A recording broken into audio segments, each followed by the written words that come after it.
Evening, VC. Dave here.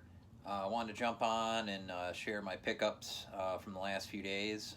Got a real diverse stack of music here. Stuff I'm really excited about. This has been a lot of fun. Um, the digging part has probably been the most fun here, and really stoked. The first record actually is the only one that came in the mail, and this is Jackie McLean and the Cosmic Brotherhood, New York Calling on Inner City. I believe this is from 76, in that loft jazz era in New York. Fantastic lineup here. Jackie on alto. His son plays tenor, alto, and soprano on here. Chip off the old block. Michael Carvin on drums, who I really dig. I love all the stuff I have of him. I know Teddy had sent me one of his records once, just killer. And Billy Skinner on trumpet. James Fish Benjamin on the bass rounds out the lineup. Really stoked to get this from Tom. Thanks again, man. Really stoked with what I've been picking up from you. This one is fantastic and highly recommended, and it's really inexpensive record. A lot of the inner city stuff you can get for 20 and under for originals.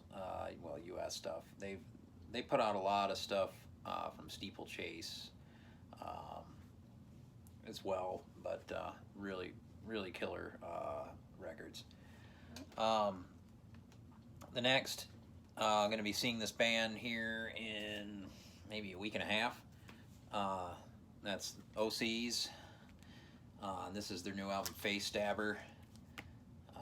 OC's out of San Fran area. Real psyche rock. Just a fantastic band.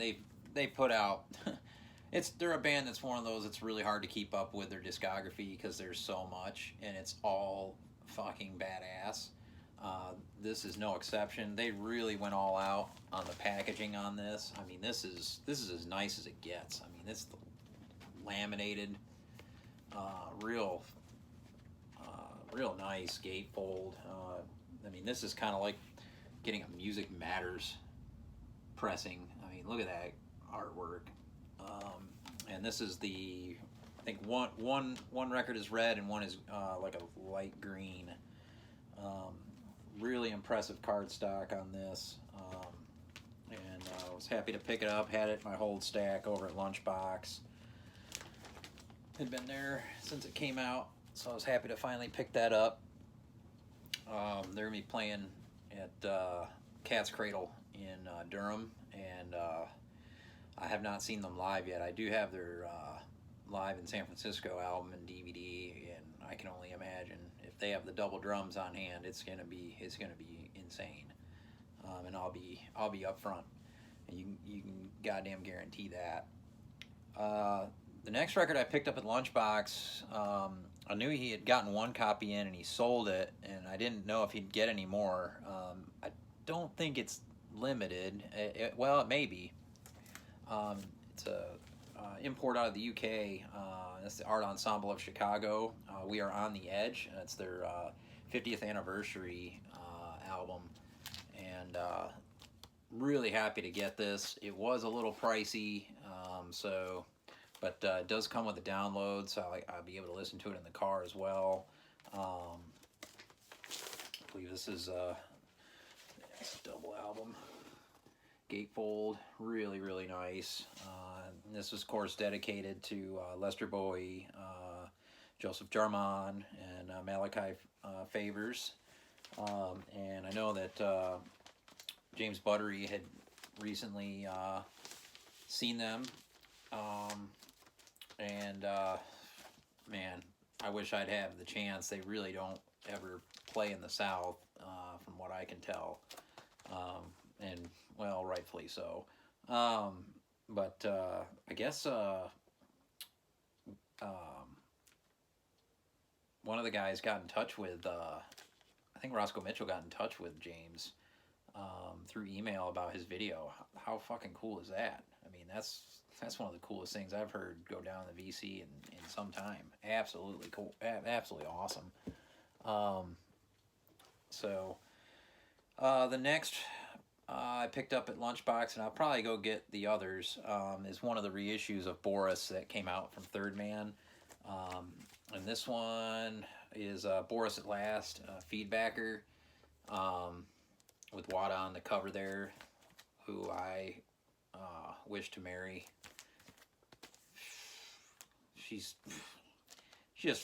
It was a religious experience seeing them a few weeks back. Absolutely religious experience. If you go back a few videos, you can check out some of their live footage that I took from up front. Real heavy, some of it's droney. Yeah, just otherworldly badass shit. And it's like a discography again that's just immense, and I've only got a little bit, and would love to find an original at Pink, but that's gonna cost me. So these reissues that are coming out from Third Man are more than welcome. They're $17.99. The tour editions I had my hands on, they were $30 a piece, and I was, on vacation, didn't want to spend that kind of cash at a gig. So I didn't pick them up, and now I think about it, I should have, because they're going for crazy prices online. But they did put these out, so $17.99, damn straight. And then this was in my hold stack, and that's Kenny Durham, Una Mas, One More Time on Blue Note. The 2019 reissue. This sounds fantastic. Really well done.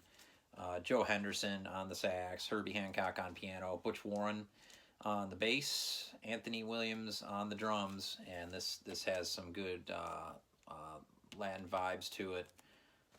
Amazing Kenny Dorham record, and believe it or not, I did not have any Dorham in my collection, not a one. I never ever see his records. I take that back. I saw one, the one with him and Sonny Rollins at a convention. It was $100, and I debated as an OG, and I think it was Jazz Contrast or whatever it's called. Couldn't pull the trigger, so happy to grab this. Real cheap, and then was stoked to see this record. This is one that Keith Hell, if you know him from the Facebook group Vinyl Champions, he's out in Nashville.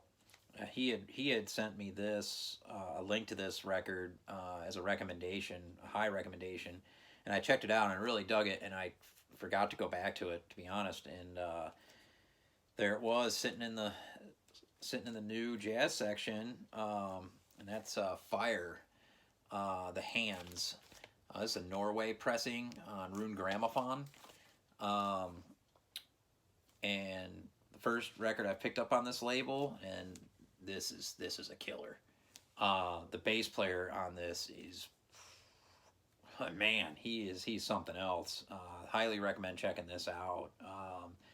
Johan Berthling on the bass, and then Mats Gustafsson on tenor, baritone, bass saxes, and electronics. He is, of course, a digger, has an amazing record collection, as you all know. And then you got Andreas Werlin on the drums, percussion, and feedback. This is a killer. Highly recommended if you can find a copy. This wasn't cheap for a new record either, because it's another import, but I was happy to find it in Lunchbox. And then also picked this up,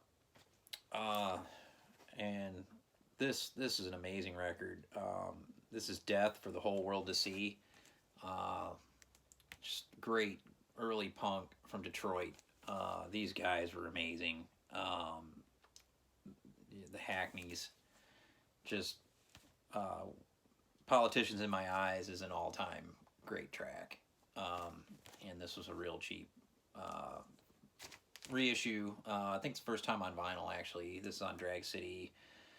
Oh, when was this released? In '09 is when they released it on vinyl for the first time. Happy to pick that up.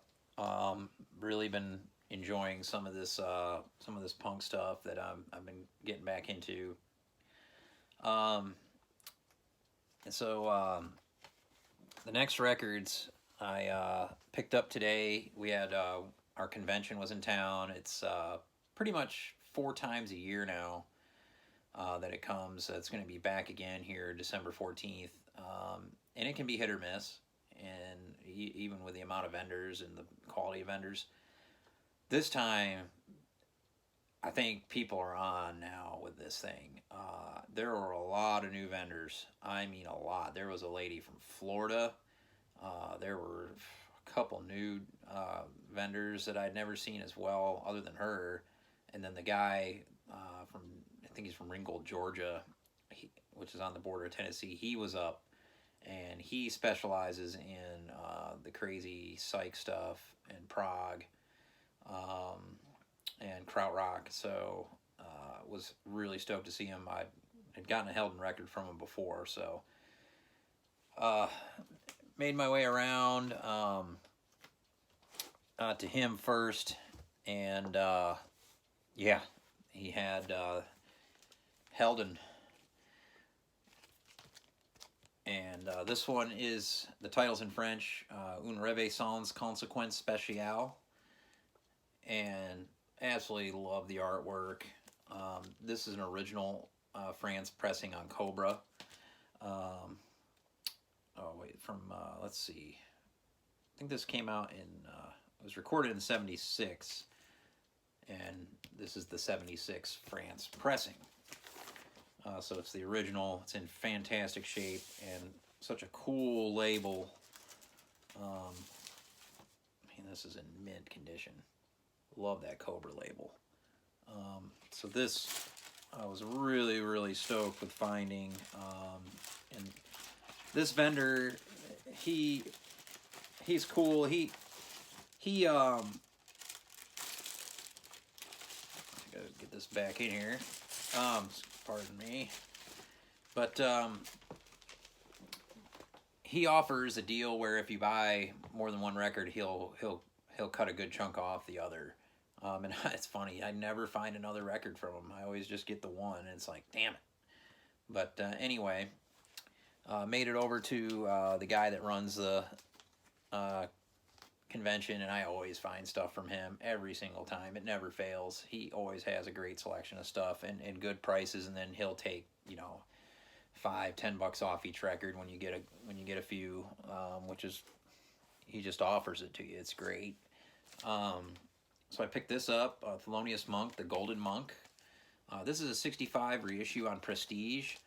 The original of this had a different cover. It came out, I believe, in '56. So this is real early Monk, really good stuff with a great lineup of Frank Foster on sax, Ray Copeland on trumpet, Curly Russell on the bass, and Art Blakey, who would have turned 100 the other day, on the drums. And then there's side B, has a different lineup with Sonny Rollins on tenor, Julius Watkins on French horn, Percy Heath on the bass, and Willie Jones on the drums.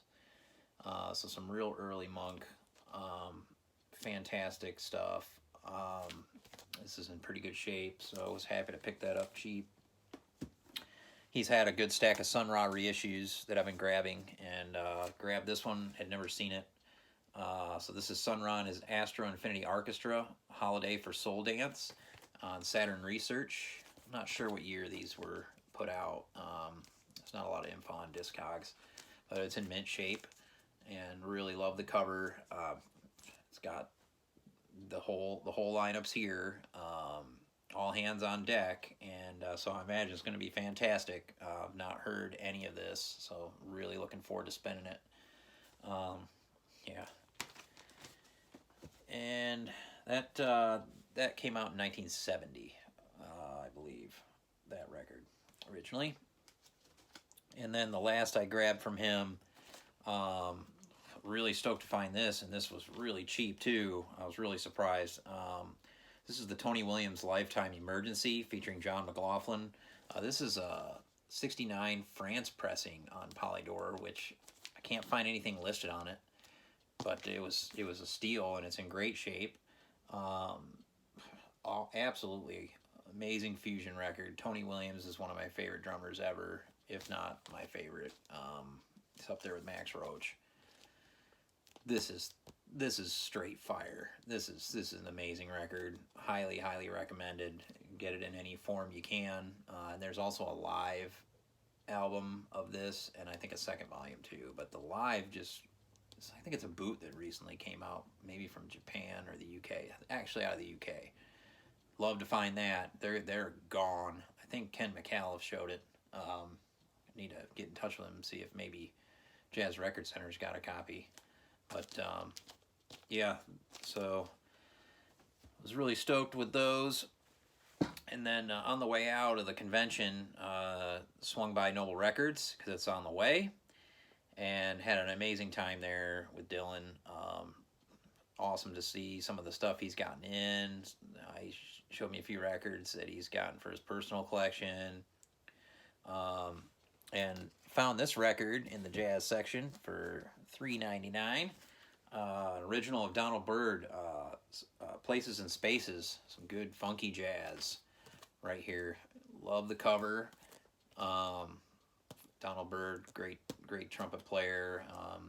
This was from '75, so when he had that good funk run going. So looking forward to that. And then this was on the wall, and this is an amazing record. One I never thought I'd ever find. It's a 1969 original U.S. pressing on Columbia of Moondog. Of course, the man on the street in New York all those years, and this is the Unipack where it comes out of the middle there. So the original, and really stoked to get that. And while I was there, a package arrived, a real large package, like a framed piece of art. And so I asked him, "Oh, what'd you get?" He goes, "I have no idea." So the mailman brought some VCLT, basically. There was a name and address on there I didn't recognize, and opened it up, and it was an awesome framed poster of the Beatles' Abbey Road from back in the 70s is when it was probably made. And he's going to put that up in the shop. And there was a note. I guess the guy had, had been watching his channel and knew about the opening and sent it on. Found it, I guess, at a estate sale or something real cheap. And that was real nice of him to send to Dylan for the shop. It's fantastic. And then a friend of mine, Justin Driscoll, he showed up. He's a professional photographer, and he was there to do some photos of Dylan and his wife in the shop for Charlotte Magazine. I think it's South Park Magazine here in town. And I guess maybe my mug will show up in there. Since there was some pictures of me digging in the dollar bins. Yeah, and there was a lot of people coming in and out, so yeah, people are on to Noble Records. Really stoked for them, and yeah, really good day. Really stoked with the convention this year. There was a lot I left behind. There was a reissue of Eric Dolphy Conversations.